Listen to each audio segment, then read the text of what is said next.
Nagaanii fararri waaqayyoodhaa lafa biyya jirtan hundumaatti isiniif haa ta'u qulqulloota saba waaqayyoodhaa kan taatan hundumti keessan akkam jirtu Yesuus Kiristoosidhaaf galanni guddaan haa ta'u waaqayyo maqaan isaa haa ulfaatu waaqayyo gooftaa keenya fayyisaa keenya Yesuus Kiristoosidhaaf galanni guddaan haa ta'u yeroo waaqayyo namaaf kenne son dabarsinitti hojjechuu maya duree jedhunan isinitti dubbadha. Yeroo waaqayyo namaaf kenne osoo hin dabarsin itti hojjechuu Yesuusidhaaf galanni guddaan haa ta'u namoonni waaqayyo carraa gurguddaa isaaniif kennee carraa isaanii ofirra dabarsan baay'ee isaaniitu jira. Namoonni waaqayyo carraa gurguddaa isaaniif kennee carraa isaanii immoo osoo ittiin fayyadamin osoo ittiin gargaaramin ofirra kan dabarsan namoota baay'ee macaafa qulqulluu keessa jira. Isaan keessaa waaqayyo haga nu gargaare namoota muraasa maqaa isaanii dha'uudhaan walii wajjin ilaalla jechuudha. Kan ammoo kan goonuu fi yookaan immoo maqaa namoota kanneenii kaasnee kan haasofnuu fi har'as namoota kana kassasuudhaaf osoo hin taane namoota kana dheekkamuuf osoo hin taane namoota kanarratti jecha darbachuuf osoo hin taane namoota kanarraa barachuudhaaf Yesuus Kiristoosidhaaf galanni guddaan haa ta'u. Egaa kufaatiin abboota keenyaa baay'een isaa kan nu barreeffamee fi irraa akka barannuufi malee kaafnee deebisnee akka yakkinuufi miti jechuudha. Yesuus Kiristoosidhaaf galanni guddaan haa ta'u. Abboonni keenya baay'een kufanii jiru. Addaamii jalqabee abboonni keenya baay'een isaanii kufanii jiru jechuudha. Addaamii jalqabee akka gooftaa keenya Yesuus Kiristoositti namoonni baay'een kufanii jiru jechuudha. Nama ta'ee kan hin kufne keessaa yookaan immoo kan hin mo'amne keessaa yoo jiraate gooftaa keenya fayyisaa keenya Yesuus Kiristoosidha jechuudha. Abboota keenya jennee maqaa isaanii kan yaamnu baay'een isaanii kufanii jiru. Addaam kufeera, Abrahaam kufeera, Isiyaaq kufeera, Yaaqoob kufeera. Yesuusidhaaf galanni guddaan haa ta'u. Kufaatiin isaanii immoo nu barreeffameera. Maaliif kufaatiin isaanii nu barreeffame jennee gaafa yaadnu waa'ee kufaatii isaanii kanaaf amma dubbii isaanii kaafnee waa'ee isaanii kaafnee isaan akka dheekkamnuuf isaan irratti akka kaanuuf yookaan jecha akka irratti darbannuuf osoo hin taane irraa akka barannuudhaaf nuti dhaloonni amma irraa akka barannuudhaaf nu barreeffame jechuudha. Yesuus Kiristoosidhaaf galanni guddaan haa ta'u. Boleessa koo boleettii koo irraa barachuudhaaf waaqayyo macaafa kana kan inni gara keetti dabarsee kufaatii abboota keetii dadhabbii abboota keetii jabina abboota keetii kan waaqayyo gara keetti dabarseef atirraa akka barattuuf karaa abbaan kee deemee akka hin deemneef Yesuusidhaaf galanni guddaan haa ta'u. Karaa abbaan kee deemee ittiin kufe sanaan deemtee akka hin kufneef karaa abboonni kee deemanii ittiin milkaa'an sanaan atis deemtee akka milkooftuuf waaqayyo sagalee isaa gara keenyatti ergeera jechuudha. Egaa kana keessaa macaafa Saamu'eel raajichaa jechuudha. Boqonnaa 15 keessaa 13 irraa kaasnee solaallee baay'ee gaariidha yeroo isaa waan hin qabneef Yesuus Kiristoosidhaaf galanni guddaan haa ta'u. 15 keessaa walii wajjin in ilaalla jechuudha. Yesuus Kiristoosidhaaf galanni guddaan haa ta'u. Boqonnaa kana keessatti namni nuti argannu nama maqaan isaa Saa'ol jedhamudha. Nama maqaan isaa Saa'ol jedhamudha. Yeroo jalqabaadhaaf mootii jalqabaa ta'ee Israa'el irratti mootii ta'ee kan muudame carraa jalqabaa nama argate. Israa'eloota irratti mootii ta'ee muudamuudhaaf carraa jalqabaa nama argatedha. Yesuusidhaaf galanni guddaan haa ta'u.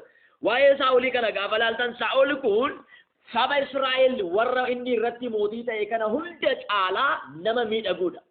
Qomatiin isaallee baay'ee dheeraa waan ta'eef namoota Israa'el hunduma keessaa caalee ni mul'ata. Qomatiidhaan caalee ni mul'ata. Miidhaginni isaas immoo namoota Israa'el hundumaa ni caala ture. Namni kun akkuma namoota keessatti caalmaa argate waaqayyo birattis caalmaa argate bara sabni waaqayyoodhaa waaqayyoon dhiisee mootii barbaadetti. Mootiin kun kan inni muudame sabichatu waaqayyoon dhiisee mootii biraa barbaade. Waaqayyoon dhiisanii mootii biraa barbaadan. Waaqayyoon dhiisanii mootii biraadhaaf mootii akka isaan geggeessu. Mootiidhaan akka geggeeffaman yookaan immoo mootummaadhaan akka geggeeffaman ofii isaaniitii waaqayyoon kadhatan. Eega geggeessummaan koo isinitti hir'ate. Ani biyya Gibxiyyuu sinan baase. Biyya kanattan sin galche. Karaa irrattis geggeessummaa gaariidhaan sin fide. Eega geggeessummaan koo isinitti hir'ate geggeessaa biraa eega barbaaddanii jedheet Saa'oliin isaaniif kaase jechuudha. Yesuus Kiristoosidhaaf galanni guddaan haa ta'u. Egaa Saa'ol kuni mootii ta'ee Israa'eloota irratti hin dibame. Mootii ta'ee Israa'el irratti akkuma dibameeni baay'ee osoo hin turin namni kun waaqayyoon dhaga'uu hin dhiise. Waan waaqayyo jedhu didee ofumaa isaadhaa yaada mataa isaa duukaa deemuu jalqabe. ogumaa isaadhaa sabicha geggeessuu jalqabe. Karaa mataa isaa deemuu jalqabe. Raajii Waaqayyo isaaf kaase Saamu'eelin hin dhaga'u. Waaqayyoon hin dhaggeeffatu.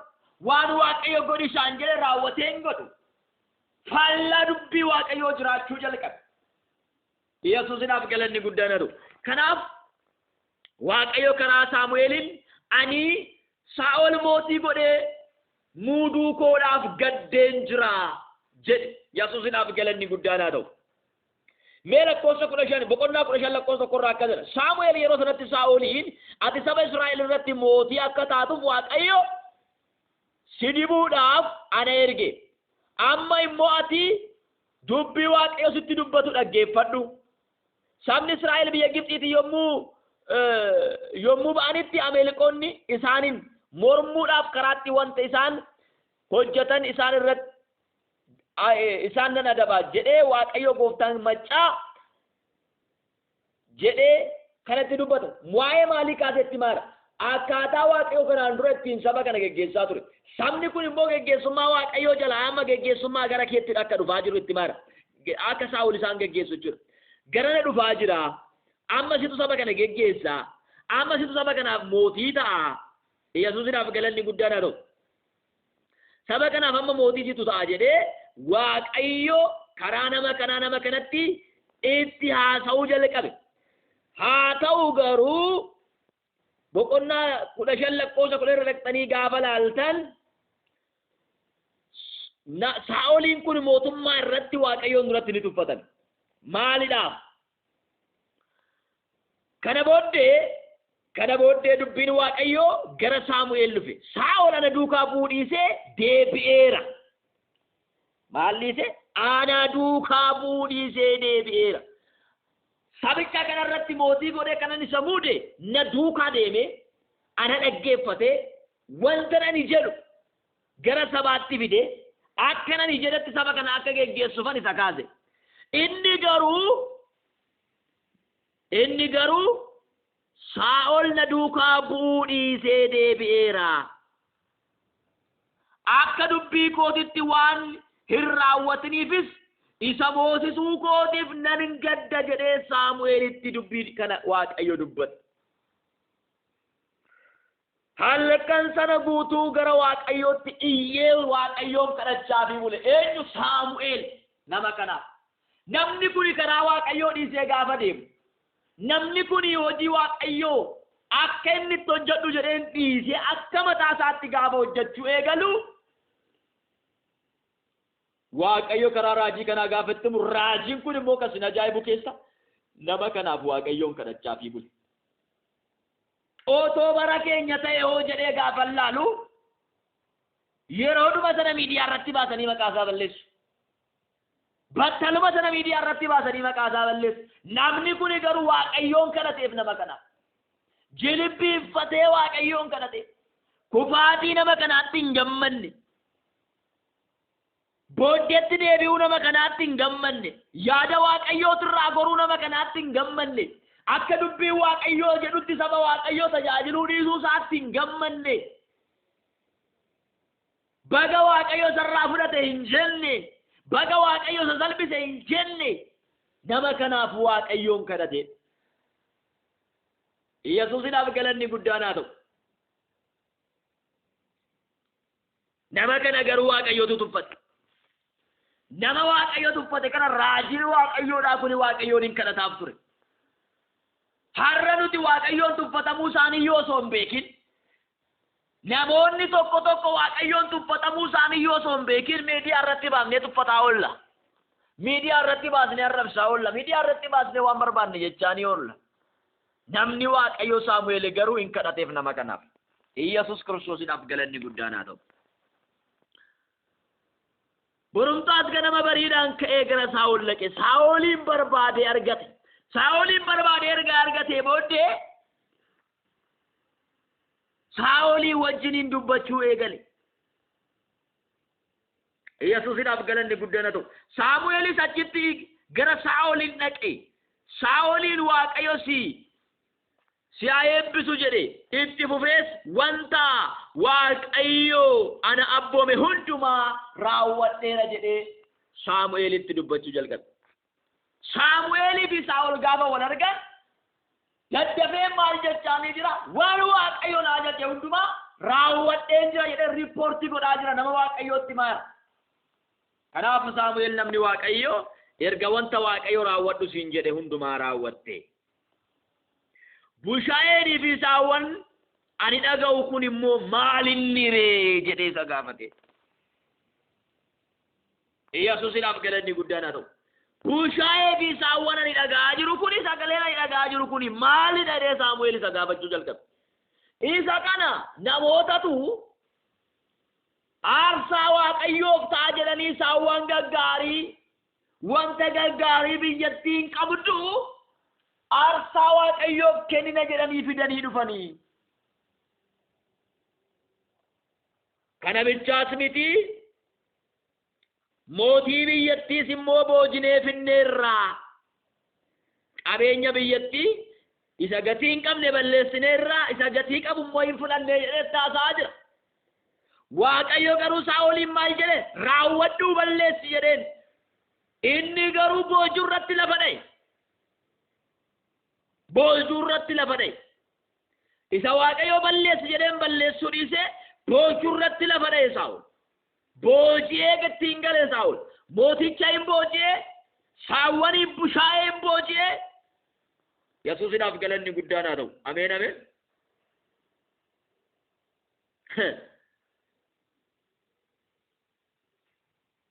Saamu'eel 17 irratti ilaalaa waan Saamu'eel dubbate.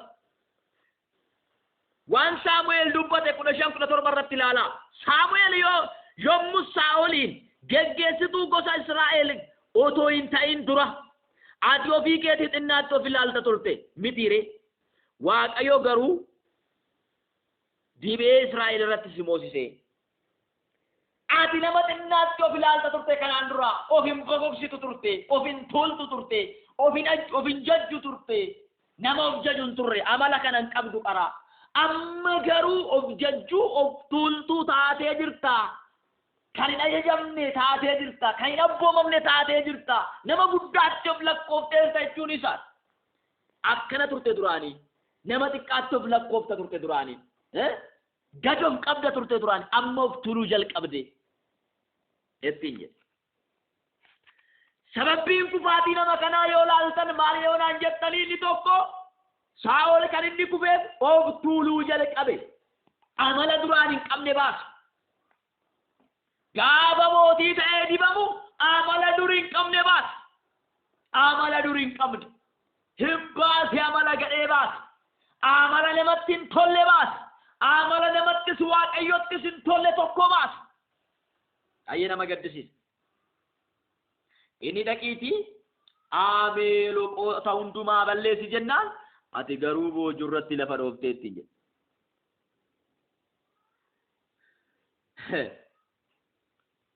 Raawwadhuu balleessiin jedhe Waaqayyo. Ati maaliif boojuu irratti lafa dhoofte? Boojuu irratti lafa dhoofte. Maa boojuu irratti jigdee?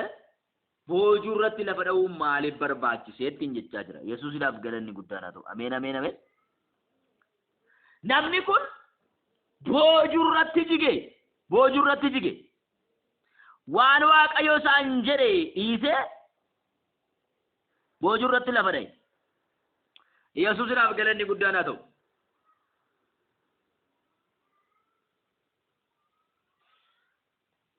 Digdamii lama irratti 15 irratti akka Saamu'eel immoo dhuguman Waaqayyo nama dubbii isaa dhaga'ee abboomamutti akka gammadu qaalmaa gubamuu fi aarsaatti hin gammadaare.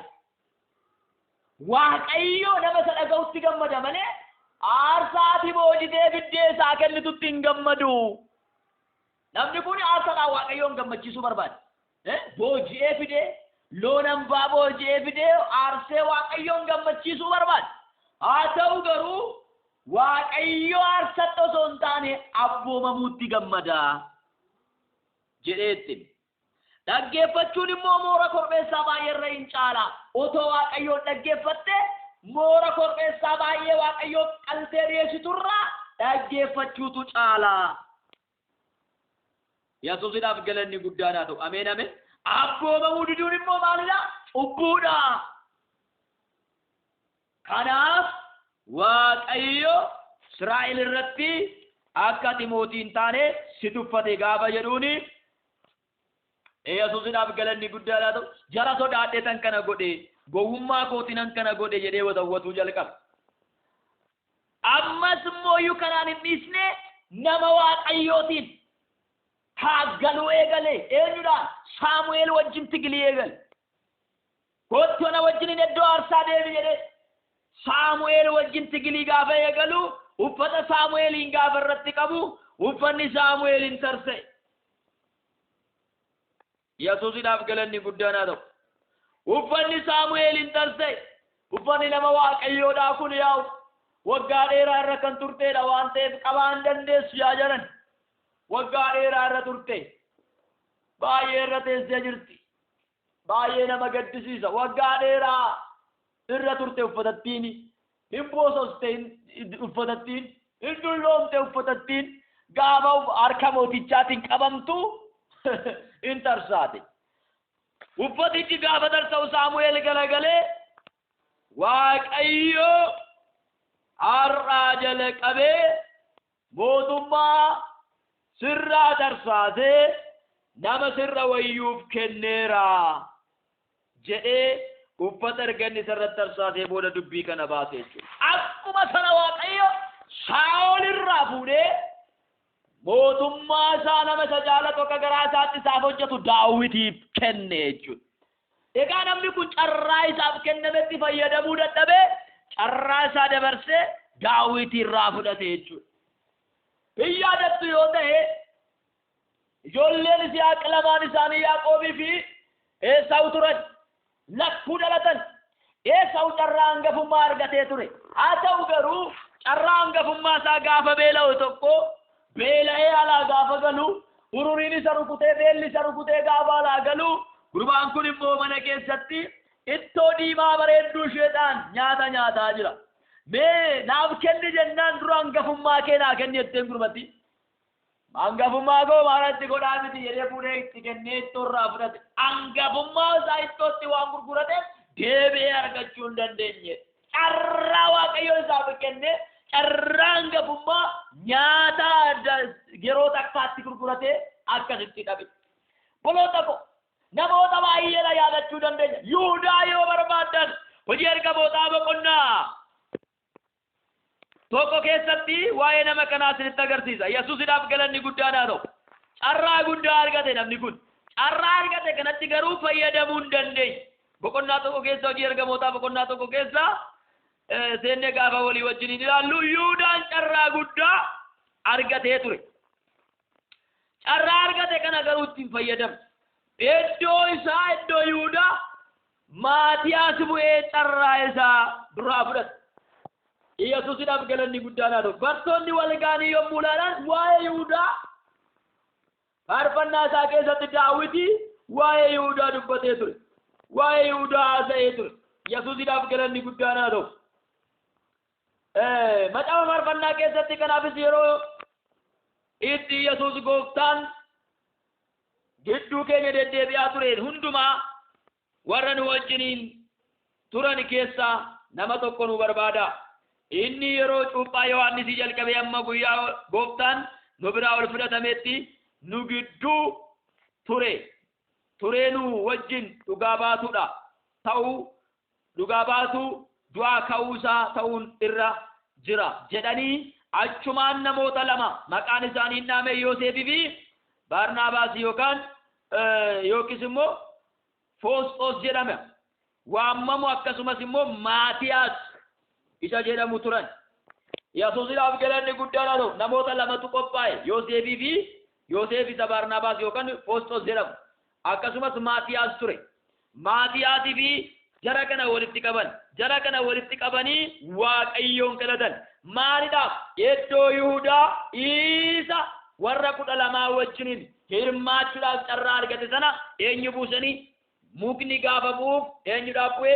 Yihuudaadhaaf osoo mannoon Maatiyaasidhaaf bu'e bakka Yihuudaa akka bu'e inni hojii hojjetuuf jechuudha. Hojii erga Yihuudaan irraa Yesuusidhaaf galanni guddaan haa ta'u. Ameen ameen. Warra walitti qabaman sun gooftaa hojii ergamootaa boqonnaa 24 irraa hin dubbisaadha. Boqonnaa tokko lakkoofsa 24 irraa hin dubbisaadha. Warri walitti qabaman sunis gooftaa gara namootaa hundumaa kan beektu, garaa namootaa hundumaa kan beektu. Isaan kana lamaaniin keessaa isa fo'atte mul'isa. Hojiidhaaf erga Yihuudaan irraa garagale gara iddoo isaaf ta'u dhaqe. Kana haa fudhatuuf jedhanii Waaqayyoon kadhatanii. Yihuudaan irraa garagalee irraa kufeera. Bakka isaa immoo namni biraa fudhatuuf jedhanii kadhatanii. Yesuusidhaaf galanni guddaan. Kana irratti mukni eenyudhaa ba'e? Maatiyaasidhaaf ba'e. Yesuusidhaaf galanni guddaan haa ta'u. Yihuudaan warra 12 bartoota gooftaa warra 12 keessaa nama tokko ta'ee waamamee ture. Haa ta'u garuu Yihuudaan yaamicha itti yaamame gadhiisee waan biraa duukaa waan bu'eef gooftaa dabarsee qarshii 30tti waan gurgurateef bakka isaa Maatiyaas bu'ee warra 12 makame. Carraan isaarraa fuudhamee Maatiyaasiidhaaf kenname. Saa'ol carraan isaa irraa fuudhamee Daawitiidhaaf kenname. Esaawu carraan isaa irraa fuudhamee Yaaqoobiidhaaf kenname. Yihuudaa carraan isaa irraa fuudhamee Maatiyaasiif kenname. Boleessa qopholeettiifo carraasiif kenname gadi dhiisiniitti fayyadame. Yeroosiif kenname gadi dhiisiniitti fayyadame. Waan sii kenname gadi dhiisiniitti fayyadame. Waaqayyo isa sii kenne sana gadi dhiisiniitti fayyadame. Yesuusidhaaf galanni guddaan haa ta'u. Waan Waaqayyo sii kenne carraa Waaqayyo sii kenne sana gadi dhiisiniitti fayyadame. Yesuusidhaaf galanni guddaan haa ta'u. Baay'een carraa isaanii gadi dhiisanii. Baay'een Waaqayyo yeroo Waaqayyo isaaniif kenne sootti hin fayyadamin dabarsaniiru. Namni kun Waaqayyo carraa guddaa isaaf kenne. Yeroo jalqabaadhaaf Israa'eloota irratti mootii akka inni ta'uuf bara baraan mootummaan isaas Waaqayyoon duratti akka dhaabatuuf Waaqayyo carraa guddaa isaaf kenne.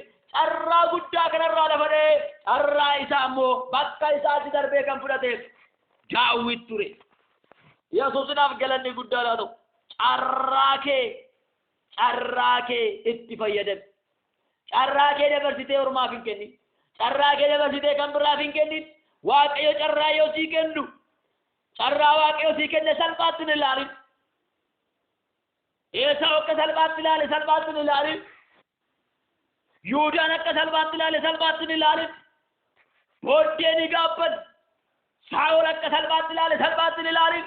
Jarreen kana bool hunda isaanii gaafa ilaalta booddee isaanii ni gaabban. Akka malee gaabban. Har'a iddoo eessa jirta? Maal hojjechaa jirta har'a?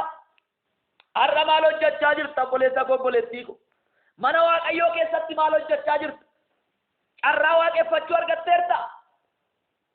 Carraa kana namoonni baay'een hin arganne akka salphaatti hin ilaalin. Iyyasuus Kiristoosiin waaqeffachaa jirta? Carraa kana namoonni baay'een hin arganne akka salphaatti hin ilaalin. Tajaajilaa jirta Yesuusin? Carraa kana namoonni baay'een hin arganne akka salphaatti hin ilaalin. Faarfachaa jirta Yesuusin? Carraa kana namoonni baay'een hin arganne akka salphaatti hin ilaalin. Raajaa jirta mana Yesuus keessatti? Carraa kana namoonni baay'een hin arganne akka salphaatti hin ilaalin. Yesuusii wajjin adeemuu Yesuusii wajjin jiraachuutti jirta? Carraa kana namoonni baay'een hin arganne akka salphaatti hin ilaalin. Carraa si dhaqqabe kana namoota baay'een hin dhaqqabne. Carraan siif kenname kun namoota baay'eedhaaf hin kennamne. Carraan sirra bu'e kun namoota baay'eerra hin buune. Yesuusidhaaf galanni guddaan haa ta'u. Sirra kan bu'e carraa addaadha. Siif kan kenname carraa addaadha. Carraa addaa Waaqayyo sii kenne. Kiristoosiin waaqeffachuun carraadha. Isa tajaajiluun carraadha. Mana isaa keessa jiraachuun carraadha. Isaaf hojjechuun carraadha. Carraa Waaqayyo sii kenne kan biraaf dabarsitee hin kennin. Yesuus Kiristoosiidhaaf galanni guddaan haa ta'u. Akka salphaatti hin ilaalina. Waan argattan kana kunuunfadhaa akka salphaatti hin ilaalina. Namoonni baay'een akka salphaatti ilaalaa jiru. Tajaajila isinitti kenname akka salphaatti ilaalu. Hojii isinitti laatame akka salphaatti ilaalu. Koree waldaa ta'uu dandeessa. Jaarsa waldaa ta'uu dandeessa. Daaqonii ta'uu dandeessa. Carraa argatte. Carraa guddaa Waaqayyo sii kenne. Waan siif hin malletu sii laatame. Iddoon ati jirtu kun kan siif hin malle ture. Waaqayyotu siif kenne. Lafti ati jirtu kun kan siif hin malle ture. Waaqayyotu sii kenne. Carraan ati keessa jirtu kun kan siif hin malle ture. Waaqayyotu sii kenne. yeroo ati keessattu kun qasiif hin malle ture waaqayyotu sii kenne haalli ati keessattu kun qasiif hin malle ture waaqayyotu sii kenne barri ati keessattu kun qasiif hin malle ture waaqayyotu sii kenne jireenya ati keessattu kun qasiif hin malle ture waaqayyotu sii kenne galateeffadhu sodaadhu kabaji abboomamu ajajami dhaggeeffadhu Yesuusidhaaf galanni guddaan haa ta'u. Ameen ameen. Waaqayyoon dhaggeeffachuu diduun salphina guddaa namatti fida. Jarreen kun dhaga'uu didan. Rakkoo dhaga'uu dhabuu qabu jarreen kun gaafa laaltan. Rakkoo dhaga'uu dhabuu qabu.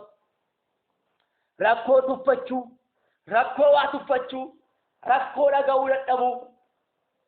Yesuusidhaaf galanni guddaan haa ta'u.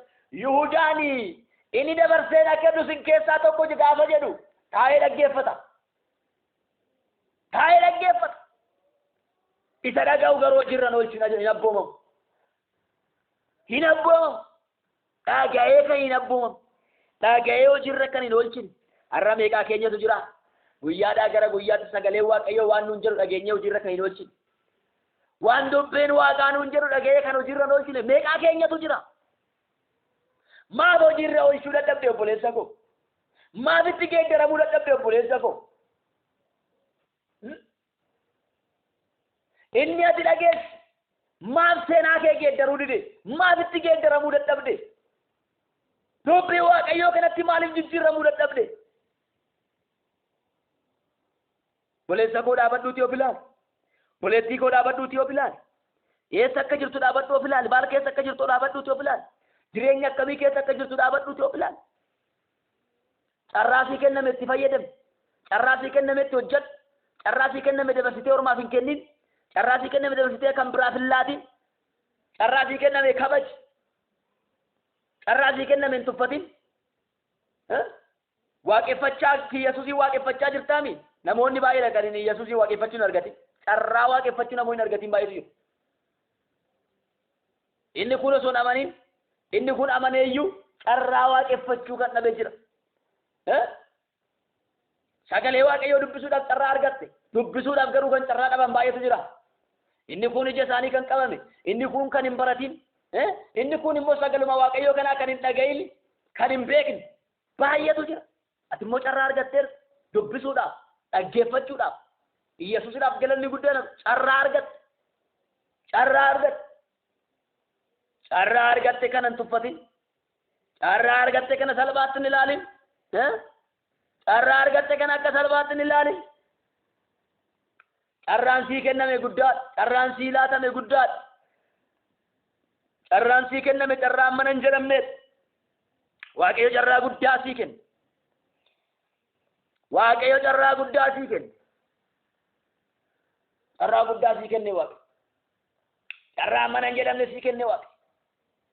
Carraa gana hin jedhamne sii kenne Waaqayyo. Carraa Waaqayyo sii kenne kanan dabarsu. Yesuusidhaaf galanni guddaan haa ta'u. Carraan keessan kas hin darbe yoo jiraattan araaraan dura Waaqayyootti deebi'aa. Carraa Waaqayyoo isinii kenne akka waaqeffattan, akka tajaajiltan, akka lallabdan, akka faarsitan, akka raajjan, akka wangeela hojjettan, akka sagalee Waaqayyoo dubbistan, wanta baay'ee Waaqayyoo carraa isinii kenne, carraa Waaqayyoo isinii kenne itti fayyadamuu kan wallaaltan, itti fayyadamuu kan tuffattan, waan salphaatti ilaaltanii kan bira darbitan, waan salphaatti ilaaltanii amma immoo barbaaddanii kan dhabdan yoo jiraattan yaada garaa keessan geeddaradha. Waaqayyo carraa lammataa akka isiniif kennu. Yesuus Kiristoosidhaaf galanni guddaan haa ta'u. Waaqayyo carraa lammataa akka isiniif kennu. Waaqayyo carraa lammataa akka isiniif laasu. Waaqayyoon duratti araara gaafadhaa. Waaqayyo iddootti akka isin deebisu. Fuula araaraatiin Waaqayyo akka isin deebisu. Araara Waaqayyo akka isiniif godhu. Dura Waaqayyootti qufaatii yaada garaa keessan geeddaradhaa. Carraa naaf kenniteertaa garuu an akka ati naaf kennitetti ittiin hojjenne. Mana kee keessa akkan hojjedhuuf carraa naa kennite. Akka si tajaajiluuf carraa naa kennite. Carraa naa kennite garuu an ittiin fayyadamne. Sababan kaa'aa ture. Waa baay'eedhaafan sababa kaa'aa ture. Saa'ol sababa kaa'aa ture. Esaawu sababa kaa'aa ture. Yihuudaan sababa kaa'aa ture. Yesuusidhaaf galanni guddaan haa ta'u. Sababni ati keessu sababan ta'u. Sababa kaa'an ture. Sababan kaa'an ture. Garuu amma garuu sababan kaa'u. carraanaaf kennitetti hojjechuu akka hin danda'u na gargaari jedhaa Waaqayyoon kadhadhaa. Yesuusidhaaf galanni guddaan haa ta'u. Waaqayyoon akkasin tajaajilleef namni saba sitti ta'uu hin qabu. Ekeleen daangessee, haala kiyyan daangessee, maaloo kiyyan daangessee jechuun dandeessu carraa sii kenname keessatti hojjedhu malee. Waan biraan sababati, saba biraa hin dhiyeessi. Waaqayyoo gaafa carraa sii kennu akka isaaf hojjettuuf balbala banee carraa gaafa sii kennu gufuu dura keetii kaasee isaaf akka hojjettuuf si wajjiniin ta'uudhaaf Waaqayyoo carraa guddaa sii laate. Garuu ati carraa sii kenname sana hin tuffatte. Boleessa koo carraa sii kenname tuffatta. Boleettii koo carraa sii kenname maaliif tuffatti? Carraa guddaa siiniif laatame tuffatina. Carraa Waaqayyoo siinii kenni hin tuffatina. Salphaatti hin ilaalina. Maaliif tola argatta waan ta'eef salphaatti ilaaluu dandeessu? Tola siinii kenname waan ta'eef salphaatti ilaaluu dandeessu. Gatii tokkotti hin baasne toluma Waaqayyoo siiniif kenne. Herreega tokkotti hin baasne toluma Waaqayyoo siiniif laate. Wanti tola dhufe kun immoo iyyuu garaa nama nyaatu baay'ee. Garuu wanta gatiidhaan bitamuu hin dandeenye waan ta'eef tola sii kenname. Wanti ati qabdu, qabeenya ati qabdu, jireenya ati qabdu garuu kamuu qabsii bituu hin dandeenye Waaqayyoo tola siif kenne. Jireenya Waaqayyoo tola sii kenne. Akka isa waaqeffattu Waaqayyoo tola sii kenne. Mana isaa akka tajaajiltu Waaqayyoo tola sii kenne. Ayyaana isaa Waaqayyoo tola sii kenne. Jireenya isaa Waaqayyoo tola sii kenne. Tola argatte. Isa tola argatte sirriitti kunuunfadhu. Isa tola argatte sirriitti qabadhu. Yaada garaa keessanii geeddaradhaa dura Waaqayyootti deebi'aa. Si akkeen jira Waaqayyo. Carraan ati naaf kennitetti fayyadamuu dhabuu koof si akkeen jira jedhaanii. Mi'a kadhannu. Araara nuuf godhi Waaqayyo. Carraa nuuf kennitetti fayyadamuu dhabuu keenya. Carraati nuu laattetti fayyadamuu dhabuu keenya. Saa'ol carraati laatteef fayyadamuu dadhabee dura keetti tuffatame. Yaa Waaqayyo, namni carraati isaaf kennitetti hin fayyadamne dura keetti hin tuffatama. Ati warra carraati isaaf kennitetti hin fayyadamne hin tuffatta. Waaqayyo Gooftaa, tuffatamuu jalaa nu baasi. Carraa nuuf kennitetti hojjechuu akka dandeenyu nu gargaari. Carraati nuu laattetti hojjechuu akka dandeenyu nu gargaari. Carraati nuu kennitetti hojjechuu akka dandeenyu nu gargaari. Carricha kabajuu akka dandeenyu nu gargaari. Carrichaaf ulfina kennuu akka dandeenyu nu gargaari. Carraati nuuf laatte yaa Waaqayyo kunuunsa guddaa gochuu akka dandeenyu nu gargaari. Gooftaa araara nuuf godhi. Yesuus araara. Waldaa kanaaf araara. Saba kanaaf araara. Qulqulloota kanaaf araara. Araara Yesuus. Araara Yesuus. Araara Yesuus. Araara Yesuus. Geggeessitoota kee araara. Tajaajiltoota mana kee araara. Saba kee araara. Araara carraa isaaniif kennitetti yaa Waaqayyo. Fayyadamuu warra dadhabanii. Araaran si kadhadha Waaqayyo. Araara godhiifi. Kana booddeetti jiraachuu haa danda'anii. Kana booddee kunuunsuu haa danda'anii. Kana booddee yaa Waaqayyo carraa isaaniitti fayyadamuu haa jalqaban. Waaqayyoon daagootaa ulfaadhu. Hundarratti gatii yaa Waaqayyo Gooftaatti guddaadha. Yaa Waaqayyo Gooftaa namoota hundumaaf yaa Waaqayyo Gooftaa gatii isaanii barbaachisu harkatti baattee dhufta. Maqaa ilma kee Yesuus Kiristoositiin yommuu deebitee dhuftu gatiin hunda keenya iyyuu harka keerra waan jiruuf yaa Waaqayyo Gooftaa hunduma keenyaaf akka yaa Waaqayyo Gooftaa nu barbaachisutti waan nu kennituuf galanni guddaan siif haa ta'u. Ulfinni guddaan siif haa ta'u. Kabaji guddaan siif haa ta'u. Obboloonni kun immoo iyyuu carraa isaaniif kennametti akka Saa'olis osoo hin taane akka yaa Waaqayyo Gooftaa Yihudaas osoo hin taane akka Esaawus osoo hin taane yaa Waaqayyo Gooftaa akka yaa Waaqayyo Gooftaa abboota keenya yaa Waaqayyo Gooftaa warra hamma dhumaatti yaa Waaqayyo Gooftaa carraata isaaniif kennitetti fayyadamanii hojii mana keetii hojjetaniitti yaa Waaqayyo Gooftaa ta'uu akka danda'utti nu gargaari.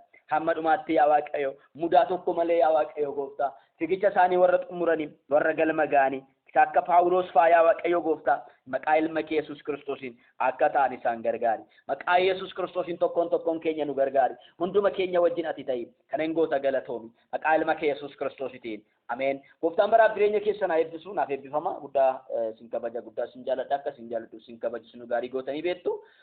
Buleessa keessan gammachuudha. Gooftaan baraaf jireenya keessa naa eebbisu eebbifama lakkoofsa bilbila kootii duwwaa 912 99 yoottan argachuu dandeessu. Ayyaanni Waaqaa hunduma keessaniif haa baay'atu. Carraa isiniif kennametti osoo hin dabarsin itti hojjedhaa. Carraan nama darba waan ta'eef yoo nama darbe immoo deebiin argamu. Gooftaan baraaf jireenya keessa naa eebbisu eebbifamaa isaan maaga ammaatti itti fayyadamuu dadhabdaniif kana booda akka itti fayyadamuu dandeessaniif araaraan dura Waaqayyootti deebi'a. Gooftaan sinaa eebbisu eebbifamaa maqaa Yesuus Kiristoos isattiin nu jaalateetiin. Ameen.